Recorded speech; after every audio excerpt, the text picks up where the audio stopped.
puasa Asyura 10 Al-Muharram. Hukum ibadah ini sunnah, bukanlah wajib. Namun demikian, ia menghadirkan sebuah pesan dan kesan begitu mendalam. Bismillahirrahmanirrahim. Nabi sallallahu alaihi wasallam di awal kedatangan ke Al-Madinah Al-Munawwarah menyaksikan orang-orang Yahudi menunaikan ibadah puasa. Lantas Nabi mencoba mengonfirmasi kebiasaan mereka berpuasa itu yang berkesesuaian dengan tanggal 10 di bulan Al-Muharram yang disebut dengan Asyura. Dalam bahasa Arab terambil dari akar kata Asyrah yang ke-10. Asyura ditunaikan di hari ke-10 di bulan Al-Muharram.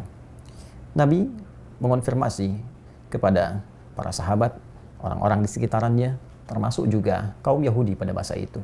Mahata, apa yang dilakukan oleh orang-orang Yahudi dengan puasa di hari ini?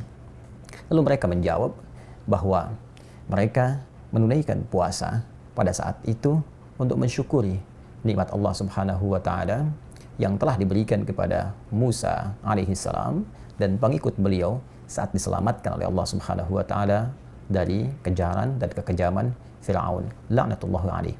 Mereka mengatakan ini hari yang sangat baik, hari saat Allah menyelamatkan Musa alaihi salam dan Bani Israel dari kejaran musuh-musuh mereka yaitu Firaun laknatullahi alaihi. Nabi sallallahu alaihi wasallam lantas merespon keterangan ini dengan mengatakan, ana ahaqqu bi Musa minkum. Sungguh aku lebih berhak untuk melestarikan dan menyempurnakan syariat Musa alaihi salam dibandingkan dengan kalian yang boleh jadi pada saat itu bahkan kini telah bergeser dari ajaran-ajaran syariat-syariat Nabi Musa alaihi salam. Maka beliau pun memberikan contoh kepada para sahabat untuk melestarikan puasa sebagai syukur kepada Allah atas perlindungan Allah kepada Nabi Musa dan kaumnya dari kejaran Firaun di masanya.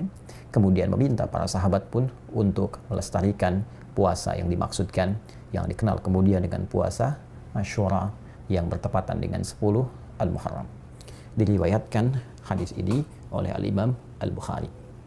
Saudara-saudariku, hadis ini setidaknya mengonfirmasi 3 hal yang bisa kita dapatkan dan kita raih hikmahnya serta melestarikan hukum yang terdapat di dalamnya.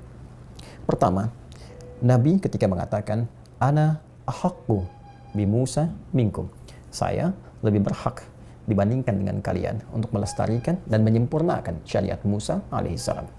Kalimat ini seakan memberikan penegasan bahwa din syariat yang dibawa oleh setiap nabi dari sejak nabi yang pertama Adam alaihissalam sampai Nabi Muhammad SAW bersumber dari satu Tuhan yang sama, bersumber dari keyakinan yang sama, ketundukan, kepatuhan yang sama. Tunduk, patuh yang melahirkan kedamaian, ketentraman disebut dengan Islam. Aslama, patuh. Aslim, patuhlah. Muslim, orang yang patuh. Karena itu bisa dikatakan bahwa seluruh nabi dan rasul dari nabi pertama sampai dengan ke Nabi Muhammad SAW membawa satu risalah yang sama, din yang sama, yaitu syariat Allah Subhanahu wa taala. Dan disinilah peran Nabi SAW menjadi penyempurna sebagai nabi penutup yang menyempurnakan seluruh risalah yang dibawa oleh seluruh nabi dan rasul sebelumnya sesuai dengan masa dan eranya.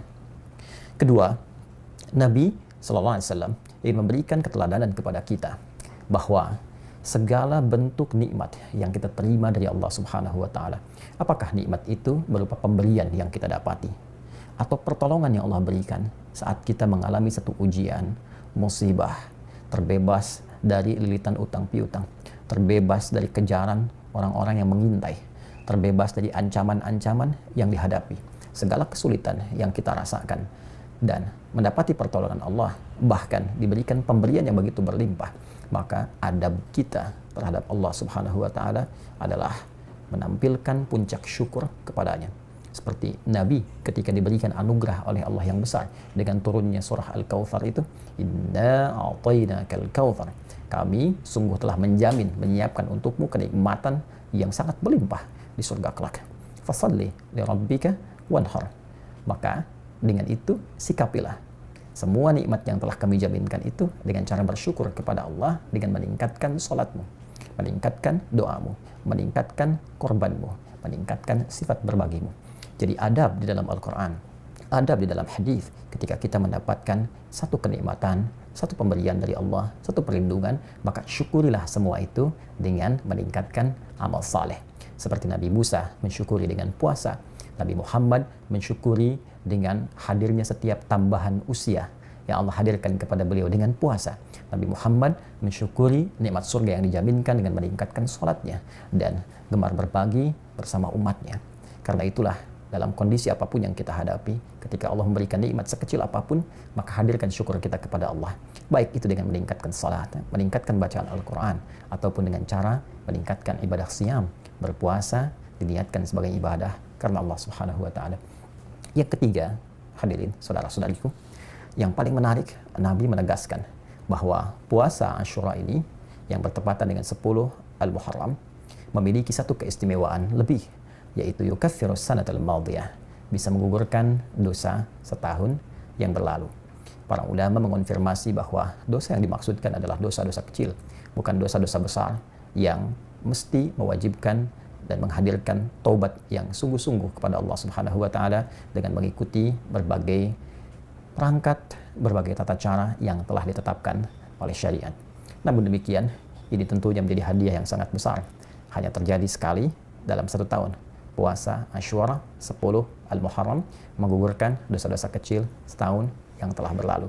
Dan ciri orang yang berhasil menunaikan puasa itu adalah orang yang bisa menghadirkan perbedaan sebelum puasa dengan setelah puasa, terhindarnya ia dari kebiasaan-kebiasaan yang bisa melahirkan dosa-dosa kecil dari perilakunya, sehingga dengan itu terjaga ia dalam kebaikan. Selamat menunaikan ibadah puasa Asyura 10 Al-Muharram. Hukum ibadah ini sunnah, bukanlah wajib.